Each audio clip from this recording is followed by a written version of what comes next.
Hello tout le monde, j'espère que vous allez bien. Aujourd'hui on se retrouve pour une nouvelle vidéo, encore une fois sur le thème du voyage. Je vais vous parler de l'Interrail. Alors j'en ai déjà beaucoup parlé, mais je vais vous parler plus précisément de l'organisation. Donc j'avais fait quelques petites vidéos dessus, mais je pense que ce n'était pas assez précis, assez clair, et que peut-être ça ne vous donnera pas tous les conseils, tous les tips, même les bons plans pour organiser votre Interrail et surtout éviter de faire les mêmes erreurs qu'on a fait. On a eu des petits couacs durant notre voyage. D'ailleurs, si ça vous intéresse de voir le voyage qu'on a fait en Italie, je vous invite à voir les 3 épisodes d'Objectif Interrail sur ma chaîne. Alors tout d'abord, Interrail, qu'est-ce que c'est ? Je pense que si vous avez cliqué sur cette vidéo, c'est que vous avez déjà une petite idée. Mais pour résumer, Interrail, c'est un programme européen qui permet de voyager dans tous les pays d'Europe à l'aide d'un billet de train. Donc il existe plusieurs formules pour voyager, ça va dépendre du nombre de jours où vous voyagez et surtout du nombre de trains que vous souhaitez prendre ou jours où vous souhaitez prendre le train. C'est vraiment une solution économique qui est très intéressante. À côté de ça, donc il y a des billets de train pour toute l'Europe, mais il y en a aussi spécifiques à des pays. De base, moi ce que je devais faire, c'est de voyager dans toute l'Europe, donc je devais partir de l'Allemagne et d'aller jusqu'au moins en Croatie. Mais ça ne s'est pas fait avec le Covid et du coup j'ai restreint mon voyage. J'ai fait un tout autre itinéraire qui était en Italie. Donc il existe des passes spécifiques pour un pays comme l'Italie par exemple. Vous pouvez trouver toutes les informations des pays partenaires en Europe sur le site web d'Interrail que je vous mets en description de la vidéo. Comment ça se passe pour acheter votre billet de train? Donc ça se passe sur le site Interrail. Il existe un format numérique mais aussi un format papier. Si vous choisissez la formule numérique, c'est là où intervient l'application Rail Planner. Alors l'application Rail Planner, elle va pouvoir vous permettre de renseigner le pass que vous avez acheté et elle va vous permettre aussi de voir les trajets que vous pouvez faire, les horaires de train, comment réserver les places à bord des trains, donc les sièges. Donc ça j'expliquerai un peu plus tard puisque ça est aussi un grand débat et un grand sujet chez Interrail. Donc une fois que vous avez votre pass Interrail ou même avant, vous pouvez réserver tout sur l'application. C'est super simple, c'est très facile à comprendre. Vous avez le pass papier, vous pouvez aussi renseigner vos trajets. Ce qui est bien, c'est que vous pouvez modifier un trajet jusqu'à la dernière minute, ça c'est très pratique. Et nous, on avait pris un pass où on avait des journées de train, donc ça nous a permis aussi de prendre 2 trains dans la même journée sans avoir à payer un supplément. Pour ce qui est des réservations de sièges, les réservations obligatoires et les réservations non obligatoires. Donc si elle n'est pas obligatoire, vous pouvez faire des économies dessus, c'est-à-dire que je vous conseille de le prendre si c'est en période de forte affluence, donc par exemple l'été ou sur les vacances scolaires, puisque si le train est bondé et qu'il n'y a plus de place, vous ne pourrez pas prendre le train, vous devrez en prendre un autre. Par contre, si c'est obligatoire, ne faites pas la même erreur que nous, réservez votre place. Ça va entre 4 et 25 €, ça dépend vraiment du train. Vous pouvez le faire directement sur l'application ou dans une gare. Dans n'importe quel pays, donc nous c'était l'Italie, nous on l'a fait sur l'application, mais une fois on n'a pas réussi à le faire. Faites attention puisqu'il ne faut pas le faire à la dernière minute, vous avez un temps, nous c'était 3 heures avant le train qu'il fallait le faire, nous on avait compris l'inverse, du coup on s'est pris une amende de 20 € chacune parce qu'on n'avait pas réservé de siège et qu'on s'est fait contrôler. Donc surtout si vous prenez le train en Italie, n'essayez pas de frauder ou quoi, vous vous ferez contrôler où que ce soit, même dans les transports en commun. On s'est pris des amendes aussi parce qu'on n'avait pas compris comment prendre un ticket de bus, donc faites attention à ça aussi. Pour ce qui est du train de nuit, renseignez-vous bien aussi, je vous conseille de réserver votre siège ou votre couchette plutôt en gare. Nous on avait dû le faire trop tard je pense et du coup on n'a pas eu de couchette, on n'a pas compris sur l'application. Donc si vous prenez un train couchette, essayez de réserver soit à l'avance sur internet, soit dans une gare, puisqu'il se peut que vous n'ayez pas de couchette et que vous dormiez sur un siège comme nous on a fait aussi. Donc on a testé tout ce qu'il ne fallait pas faire pour vous, donc j'espère que ça vous aidera dans votre aventure et dans votre réservation. Autre chapitre, comment se passe un voyage avec Interrail, ou plutôt un trajet en train. Du coup ça se passe très bien et très naturellement.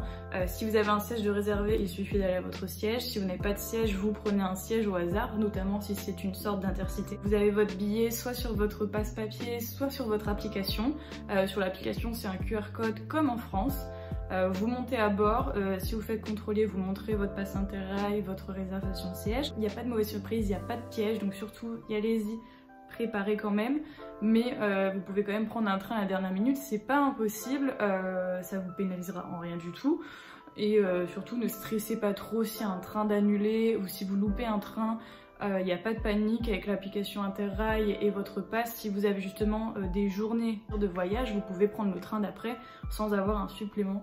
Donc pas de panique.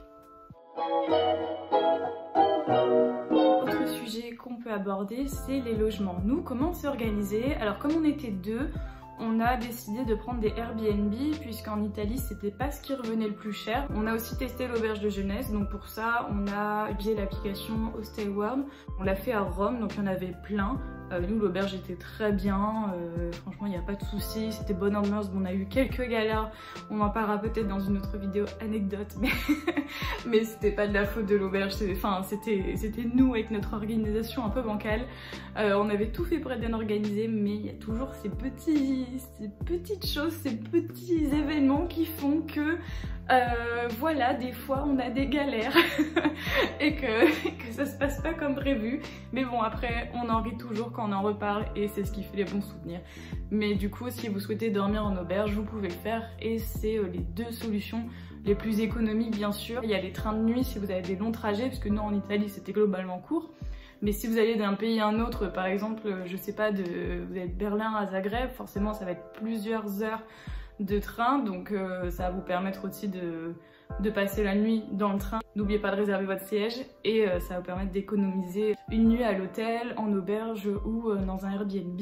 Par contre, je pense que le train de nuit ce n'est pas ce qui est le plus reposant, donc essayez de ne pas faire que ça. Sinon je pense que si vous avez surtout un trajet assez dense où vous enchaînez les villes et vous avez peu de temps sur place, faites attention de ne pas vous épuiser et d'être vraiment trop fatigué pour visiter ou faire des activités. Nous c'est vrai qu'on posait 2 à 3 jours par ville et sur 17 jours à la fin on n'a pas fait une excursion quand on était à Bari parce que en fait on n'en pouvait plus, on était très fatigués, donc tout s'est bien passé. Mais c'est vrai que sur un mois on n'aurait sûrement pas tenu le rythme.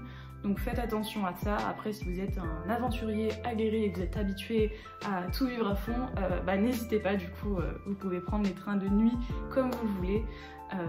Voilà, c'était juste pour vous prévenir, nous on n'a pas fait ça. Et en plus, si vous avez une galère avec la réservation de train et que vous dormez sur un siège, vous allez sûrement pas bien dormir. Comment organiser son voyage? Quelle route choisir?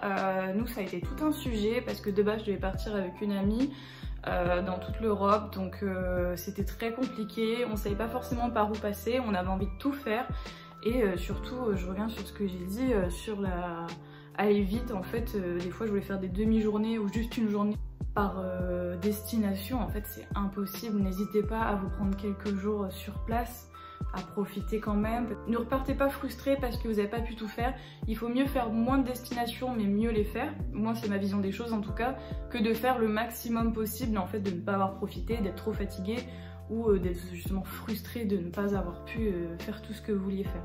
Sur l'application Rail Planner, du coup, vous pouvez mettre, sans préciser les horaires, 2 destinations. Ils vont mettre les trains possibles s'il y a des changements et ils vont surtout vous mettre le temps de trajet. Donc ça va vous permettre aussi de mieux vous organiser et de voir, le plus important en fait c'est les temps de trajet. Donc voilà, donc pour résumer, je vous résume d'aller voir les blogs, d'aller voir sur le site Interrail, d'aller voir sur YouTube aussi, il y a plein de vidéos dessus, et aussi de chercher aussi par vous-même. Faites-vous d'abord déjà une shortlist avec toutes les destinations qui vous intéressent et ensuite vous allez en entonnoir, vous allez filtrer ce qui est faisable en termes de distance, trajet, itinéraire et voilà. Comment organiser de façon matérielle votre projet? Moi ce que je faisais c'est que je faisais des notes, voilà, donc c'est des notes avec des bullet points pardon et tout ce qu'il y a d'intéressant et d'important, donc ça paraît tout bête mais notez tout. Moi c'est ma façon de m'organiser. Après il y a des applications Il y a tout ce qu'il faut, tous les outils si vous aimez bien noter les choses. Donc je vais vous donner aussi les choses hyper importantes que nous on avait prévues pour partir safe. Alors tout d'abord, renseignez-vous auprès de votre banque, voir comment vous pouvez payer à l'étranger, surtout si vous faites plusieurs pays. Est-ce qu'il y a des frais, si c'est pas en euros? Est-ce que vous pouvez retirer de l'argent? Est-ce que vous avez un plafond? Faites attention à ça. Vous pouvez regarder aussi auprès de votre opérateur téléphonique, donc votre forfait internet à l'étranger, voir dans quel pays vous pouvez utiliser internet. Ensuite, je vous recommande, je vous conseille, nous c'est ce qu'on a fait, c'est de faire des photocopies de votre carte d'identité ou de votre passeport. Faites-en deux. Dans un premier temps, il y a une photocopie que vous laissez chez vous parce que forcément vous allez partir avec vos papiers d'identité et si vous perdez, malheureusement je ne vous le souhaite pas, mais si vous perdez votre carte d'identité à l'autre bout de l'Europe, comment vous dire que ça va être très compliqué, vous allez rentrer en France, voilà, au moins vous aurez une copie de vos papiers d'identité que vous aurez perdu pour refaire une demande auprès de la mairie, je pense que ça peut vous faciliter la vie. Et aussi, ayez une photocopie avec vous. C'est toujours des petites sécurités. Des fois, c'est un peu trop, des fois, ça sert à rien.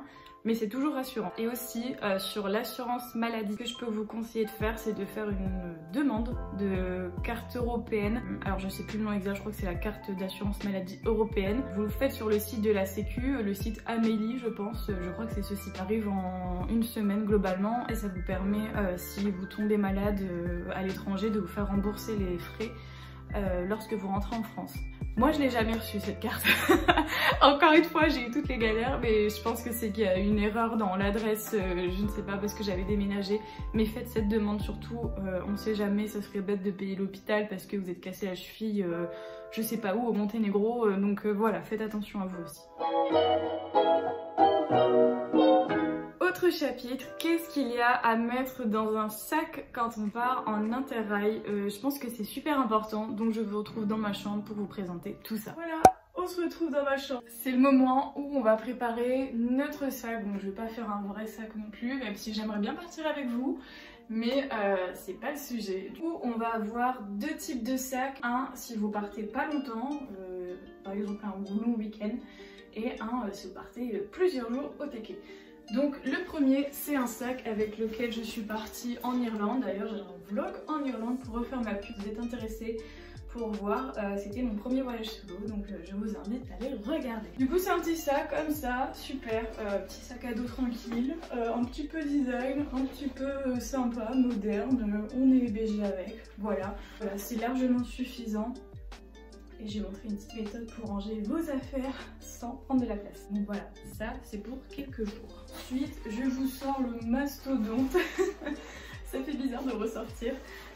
Donc le sac avec lequel je suis partie en interrail en Italie. Donc il m'a servi pendant 17 jours, donc je peux vous dire qu'il est top. Vous pouvez partir avec une valise, bien évidemment, une valise cabine, c'est ce que Kenza a fait.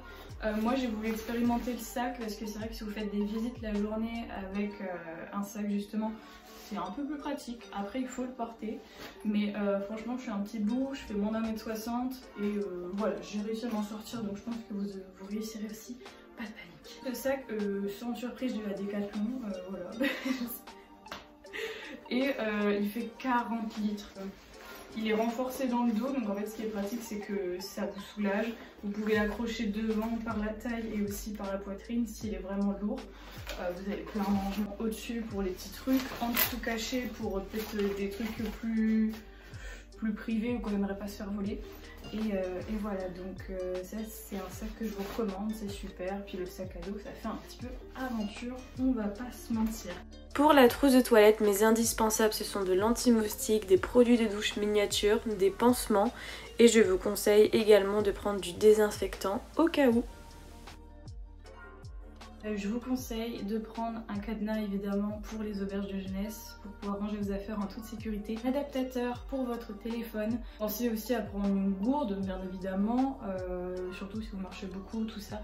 Parfois c'est dur de trouver de l'eau et ça vous évite d'acheter des bouteilles, donc certains pays où l'eau même au restaurant est payante, donc voilà. N'oubliez pas non plus la batterie externe, ça peut être intéressant surtout si par exemple vous dormez dans le train et que le chargeur du train ne fonctionne pas. Après, si vous voulez vous divertir, vous pouvez prendre un jeu de cartes, ça prend pas trop de place. Et vous pouvez aussi prendre un carnet, un stylo, si vous aimez bien écrire pour raconter votre voyage. Et voilà, je sais pas quoi vous recommander de plus. Surtout ne vous encombrez pas pour rien, les vêtements, essayez de prendre le strict minimum. Nous ce qu'on a fait c'est qu'on a acheté un savon de Marseille qu'on a mis dans un petit tupperware et ça nous a permis de laver nos vêtements puisqu'on pouvait pas prendre des vêtements pour 17 jours et en plus comme il faisait très chaud en Italie, on transpirait beaucoup, ça a permis de recycler nos vêtements. Voilà, de toute façon quand on part en interrail avec son sac à dos, c'est pas pour avoir 15 000 tenues, donc ça vous apprend aussi à prendre le strict nécessaire. C'est une bonne expérience aussi de se dire comment je vais faire rentrer toute ma vie pour 3 semaines dans un sac. Concernant ma technique de pliage, il vous faut des élastiques. Alors il suffit de plier votre vêtement, de le rouler et de le serrer au maximum. Ensuite vous avez juste à attacher le tout avec un élastique. Et en fait le fait d'avoir tout de façon roulée et attachée, ça va vous permettre de ranger et de défaire votre sac plus facilement et ça prendra beaucoup moins de place. Cela permettra donc d'optimiser l'espace dans votre sac. Pour terminer cette vidéo, je vous fais une petite boîte à outils. Toutes les applications qui peuvent vous être intéressantes. Donc tout d'abord, il y a forcément l'application Ride Planner. Que vous ayez votre pass en papier ou en numérique, vous en aurez besoin pour réserver vos billets de train et voir les horaires. Donc surtout, ayez cette application. L'application de votre banquier, enfin de votre banque plutôt, parce que si vous perdez votre carte, vous pourrez faire opposition ou même gérer vos plafonds, je ne sais quoi. Mais gardez cette application aussi en tête. L'application Airbnb forcément si vous réservez dessus, ou ça peut toujours vous dépanner, on ne sait jamais. Et l'application Hostelworld. Je vous remercie, c'est la fin de cette vidéo. J'espère qu'elle vous aura plu, qu'elle vous sera utile surtout dans l'organisation de votre interrail. Ça paraît toujours compliqué, ça fait toujours un peu peur, mais une fois que c'est passé, on se dit ah c'était finalement trop bien et je repars l'an prochain refaire un interrail. N'hésitez pas à me dire surtout si vous partez, où vous allez, moi ça m'intéresse fortement et je vous remercie si vous vous abonnez, si vous laissez un petit pouce en l'air ou si vous partagez cette vidéo, ça me ferait super plaisir et ça m'aiderait dans cette chaîne qui débute tout juste. Donc voilà, je vous remercie beaucoup et on se retrouve pour de prochaines vidéos. Salut!